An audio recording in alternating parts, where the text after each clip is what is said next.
So makeup வந்து நான் ரிசப்ஷனுக்கு போடுறேன். முகூர்த்தம்க்கு போடும்போது வந்து பார்த்தீங்கன்னா அது அப்படியே இருக்குது. நான் என்னதான் ஃபேஸ் வாஷ் போட்டு வாஷ் பண்ணாலுமே அது சரியாக போக மாட்டேங்குதுங்கிறீங்களா? இந்த வீடியோ உங்களுக்கு தான் சேவ் பண்ணி வச்சுக்கோங்க. ஸோ நான் ப்ரீவியஸ் வீடியோலேயே சொல்லியிருந்தேன், ஒரு டிப் வந்து சொல்கிறேன் அப்படின்னு சொல்லிட்டு. என்னன்னு பார்த்தீங்கன்னா, மேக்கப் வந்து என்ன மேக்கப் நீங்கள் போட்டிருந்தாலுமே சரி, எதை வச்சு ரிமூவ் பண்ணணும் அப்படின்னு பார்த்தீங்கன்னா மேக்கப் ரிமூவர். அதுவுமே வந்து பார்த்தீங்கன்னா இப்போ எக்ஸப்ஷனல் கேஸ் இந்த மாதிரி எடுத்துகிட்டு போக முடியாது, நம்மளுக்கு கிடைக்காதுன்ற பட்சத்தில் தான்.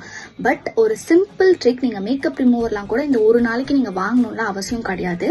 ஒன்றுமே இல்லை, கோகோனட் ஆயில் ஒரு சாஷேலையும் கிடைக்குது, குட்டி பாட்டிலையும் கிடைக்குது. நீங்க அது மட்டும் உங்களோட பர்ஸ்ல வந்து எடுத்து வச்சுக்கோங்க. லைக் என்னன்னா, நீங்க ரிசப்ஷன்லாம் முடிச்சுட்டு போட்டோஷூட்லாம் முடிச்சுட்டு கோகோனட் ஆயில் நல்லா கையில ரஃப் பண்ணிட்டு ஃபேஸ்ல நல்லா மசாஜ் பண்ணிட்டு வாஷ் பண்ணிட்டீங்கனாலே இருக்கிற மேக்கப் எல்லாமே ரிமூவ் ஆயிடும். அது மட்டும் இல்லாம நம்ம ஸ்கின்னுமே வந்து பாத்தீங்கன்னா சேஃபா இருக்கும். இந்த மாதிரி நிறைய டிப்ஸ்க்கு நம்ம பேஜை ஃபாலோ பண்ணிக்கோங்க.